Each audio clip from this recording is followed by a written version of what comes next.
It's Friday evening, and Daniel wires the refund tool into the support desk's agent because customers shouldn't wait a day for obvious refunds. It works, and nobody thinks about it again. On Monday, a ticket arrives carrying hidden text the customer never wrote, telling the model to ignore its instructions and refund the order in full. It nearly fires, and Priya, who owns the queue, says the sentence this whole exam is built out of. Ticket text must never be able to trigger that tool. Freeze right there, because the Claude Certified Developer exam writes its 53 questions out of moments, exactly like this one. Here is Priya's Monday, written the way the exam will write it. Ticket text submitted by customers must never be able to trigger the refund tool. Which approach satisfies the requirement? 4 options, and every one of them sounds sensible. Add a line to the system prompt telling the model to ignore any instructions found inside tickets. Switch to the most capable model tier since it follows its instructions more reliably. Treat ticket text as untrusted input and put a blocking approval hook in front of the refund tool. Or set the sampling temperature to 0 so the model behaves predictably. 3 of those 4 die in about 4 seconds for exactly 2 reasons, and both reasons are printed in the exam guide itself. By the end of this episode, you'll kill them the same way, on any question this exam can ask you. That question parks in the corner until you are holding this episode's 2 tools. First, the promise, because this is episode 1 of a full course on the Claude Certified Developer Foundations exam. The guarantee is specific. The exam guide lists 25 weighted skill statements, and this course teaches every single one. Every episode names the skills it carries and what they're worth in questions, and you'll watch that counter fill as we go. Every question on this exam is one of 4 decisions you make when you build with Claude, and the 4 are almost perfect quarters of the whole thing. That's not a study trick, it's just what building looks like. So let's walk them with the support desk in hand. Decision 1. What runs? Workflow or agent, one loop, or a supervisor handing work to smaller agents called sub-agents, and whether a capability is built in, written by you, or plugged in from outside. When Daniel wired the refund tool into the loop, he was inside this decision, whether he noticed or not. That's the agent's domain plus the tool's domain. Call it 13 of your 53 questions. Decision 2. How does it call Claude? The messages you send, whether the answer streams or arrives at once, real time or batch, which model tier, and what the whole thing costs in tokens. It's the wire between your code and the model, and the exam cares about every property of that wire. Call it another 12 of your 53. Decision 3. What does Claude see and say? What lands in the context window, the working space the model reads from, how the prompt is built, and whether the output comes back in a shape your code can actually consume. Priya's desk answers a customer in prose, and it feeds a dashboard in a schema, and both of those are this decision.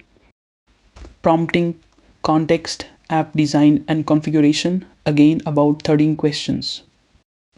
Decision 4. Will it survive production? Requirements and life cycle, debugging when it breaks, and security when someone feeds it a ticket like Priya's. It's the biggest quarter, 14 or so questions, and a surprising slice of it has nothing to do with Claude at all. That story belongs to episode 4. From here on, every worked question in this course gets stamped with which decision it's asking, and that stamp is half the answer. But naming the decision only sorts the options, and sorting isn't killing. So here are the 2 rules that finish. Here is the part almost nobody uses. The guide publishes 3 sample questions with its own reasoning attached, so the exam has already shown you how it grades. Watch its first sample, 10,000 documents processed overnight. Cost is the main concern, and nobody needs results until morning. Read that stem again and notice it handed you the constraint 3 times. Overnight. Cost. Not urgent. The right answer is the batch lane, because it's the mechanism that exists for exactly that constraint.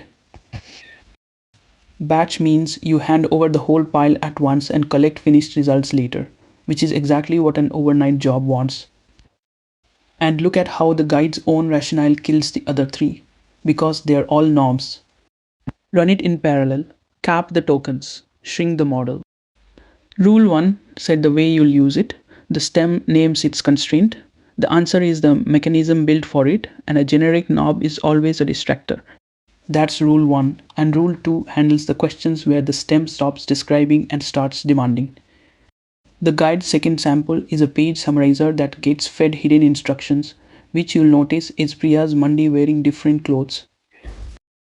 That attack has a name, prompt injection, and the security quarter of this exam keeps coming back to it.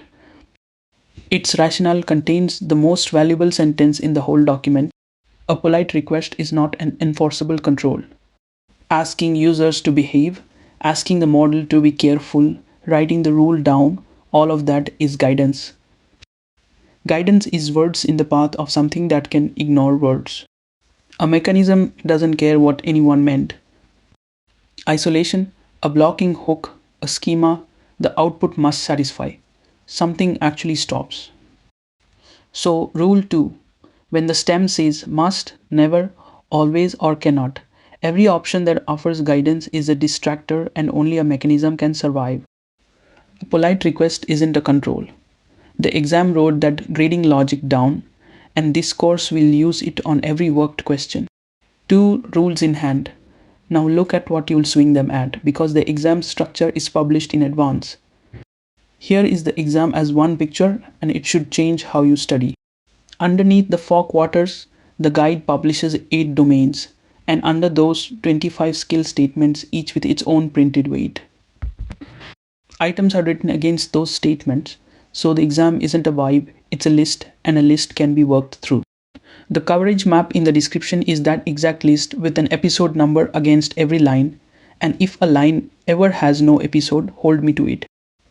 And some items ask for more than one answer, and each item tells you how many to select, so read that line every time. Your score report shows a percentage per domain, and this course's practice exams score you the same way, so a weak quarter becomes a rewatch list. One practical door check, said plainly once. Registration currently runs through Anthropic's Partner Academy, which means a company email on a recognized partner domain. If your employer isn't in the network yet, that's the conversation to have first, and the entry tier costs an organization nothing to join. You'll also notice I never say the fee, the time limit, the pass mark, or the retake rules here or anywhere, because they've all moved before. They live in the description and the cheat sheet, where they can be fixed the day they change. So now let's go kill those options. Here is Priya's question back at full size, and this time you are armed. First, name the decision. The stem is about what a hostile input is allowed to make the system do. So this is a will it survive production question. Now find the demand. The stem says must never, so rule 2 is live, and every piece of guidance on the page is already dead. The system prompt line is guidance. It's words in the path of a model that can be talked out of them, which is the exact attack in play. Rule 1 finishes the job because 2 of the remaining options are knobs.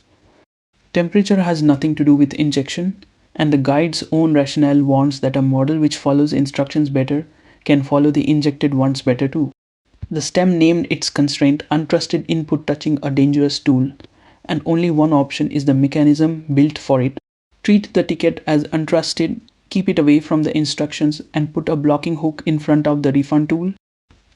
A blocking hook is code that runs before the tool fires and can refuse it, and code can't be talked out of anything.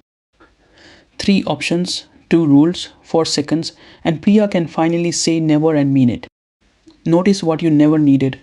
No product trivia, no version numbers, no memorized flag. You needed the decision you were inside, and 2 rules the exam itself showed you. And that's the shape of most of this exam. Here is what you carry out of episode 1. Every question is one of 4 decisions, so name the decision first, then let the constraint do the killing. Rule 1, match the mechanism to the named constraint, and Rule 2, a polite request isn't a control. The coverage counter starts filling next episode, where every build starts with 1 ticket and 1 API call.